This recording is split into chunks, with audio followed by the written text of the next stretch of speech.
It was a calm Saturday morning, the kind that made you want to grab a coffee, put on some shades, and take the Corvette for a spin. I had just finished washing and polishing my red 2024 Corvette Z06, proud of every inch of chrome that gleamed under the sun. The engine purred like a lion waiting to be unleashed. Then she appeared, Karen, the HOA president from 2 streets down. Short blonde bob, oversized sunglasses, clipboard in hand like it was a badge of authority. She stood at the edge of my driveway with arms crossed, and that classic "I'm in charge" scowl.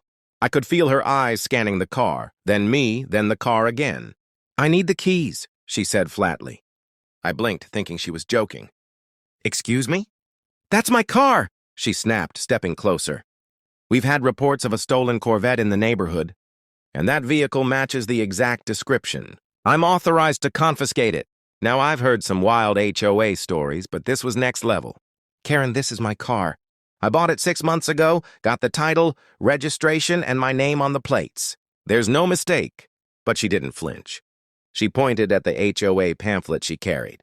Under Section 4B Subdivision Vehicle Guidelines, any suspicious vehicle without prior registration with the HOA can be detained. I looked around, trying to see if this was some prank. My neighbors were already peeking through their curtains. Then she did something truly outrageous. She reached into her purse, pulled out a spare key fob, and pressed it. The car beeped. She looked smug. "That proves it, see?" It responded to me. "That's my car." I stepped in front of her before she got any closer. "That's a universal fob. It might trigger multiple cars, but this isn't yours. You're overstepping." Karen's voice got louder. "If you don't hand over the keys now, I'll call the police and report you for grand theft auto and trespassing." That's when my adrenaline kicked in. I had installed front-facing security cameras on the garage 2 weeks ago, and they caught everything. I pulled out my phone. "Okay, call the police. Let's see what they say when I show them the footage." She looked unsure for a moment, but pulled out her phone and dialed. I stood there calm and firm, while she began describing the situation in the most twisted way possible. Things were about to get real. It didn't take long for the flashing, blue and red lights to appear at the end of the street. 2 officers stepped out of the patrol car, adjusting their belts as they approached. Karen, of course, waved them over like she was calling over waiters. "There, that's him," she barked. "That man stole my Corvette and refused to return it. I want him arrested immediately." The officers gave her a neutral glance, then turned to me. "Sir, can we speak with you for a moment?"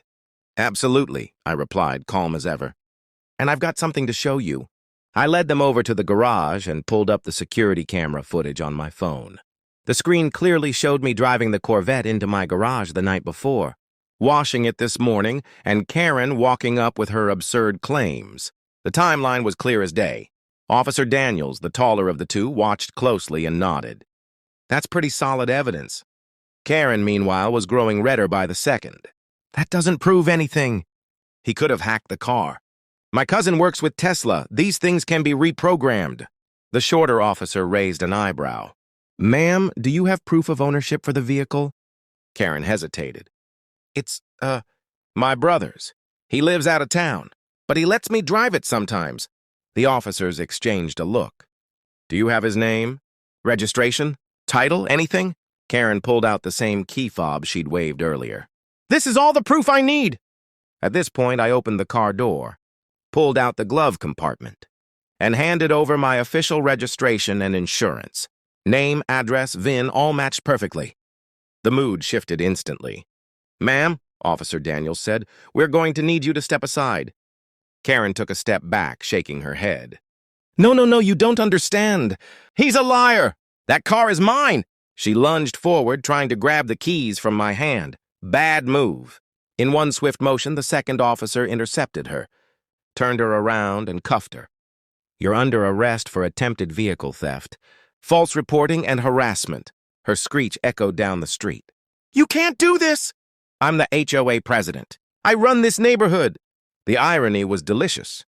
I looked around. Neighbors were now outside, recording the entire incident. A couple even cheered. As the officers escorted her to the back of the squad car, she shouted one last time, "This isn't over! I know people." "Yeah, Karen, so do I. And one of them is my lawyer."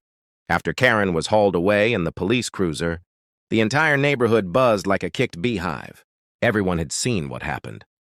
The incident was already trending on our local Facebook group, with videos titled things like, "Karen tries to steal," "Corvette and gets arrested," full footage. Still standing in my driveway, I tried to shake off the tension. What had just happened felt more like an episode from a reality show than real life.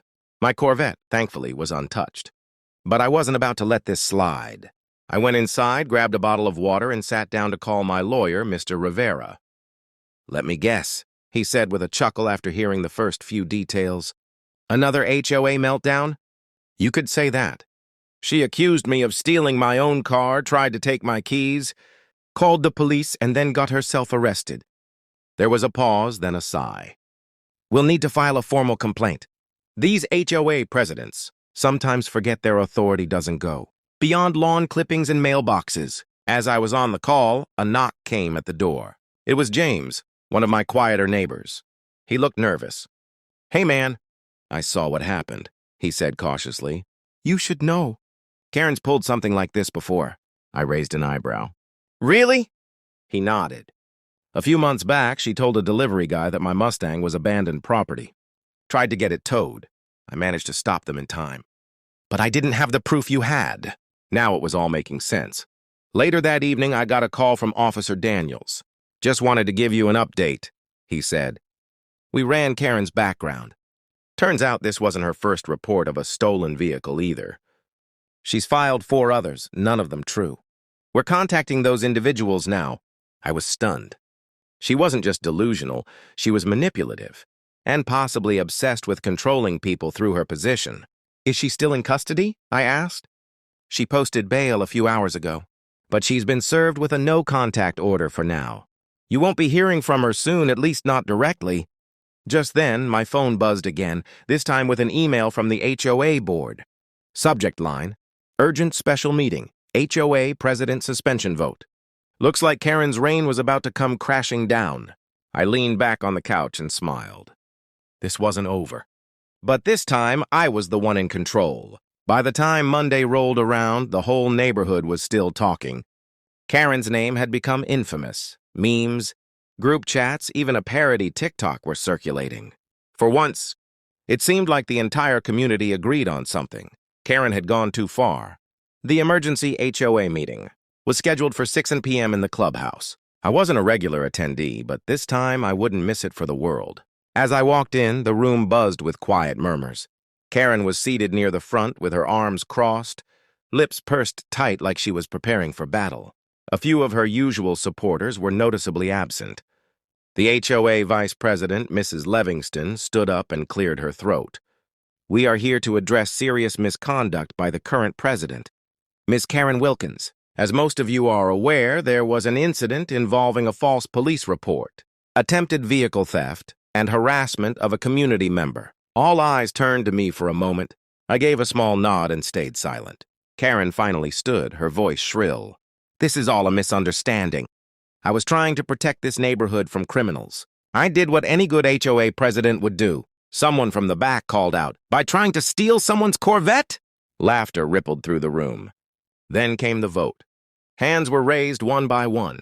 27-2, Karen was officially removed as HOA president. She stormed out of the clubhouse, heels clicking loudly, muttering something about lawsuits and idiots.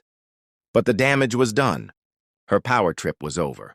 The next morning, I stepped outside to find a small surprise on my porch, a box of gourmet cookies, a bottle of wine, and a handwritten card that read, "Thank you for standing up to the madness. From your grateful neighbors, we owe you one." For the first time since I moved in, it actually felt like a neighborhood. Later that week, I received a call from Officer Daniels again. "Hey, just wanted to let you know, Karen won't be bothering you anymore. She accepted a plea deal, got community service, and agreed to stay away from the HOA permanently. Her record's no longer clean, though." I smiled. "Good to know." Before I hung up, I took one last look at the Corvette, shining in the driveway under the afternoon sun. It hadn't just survived an attempted theft. It had survived Karen, and in this neighborhood, that meant a lot.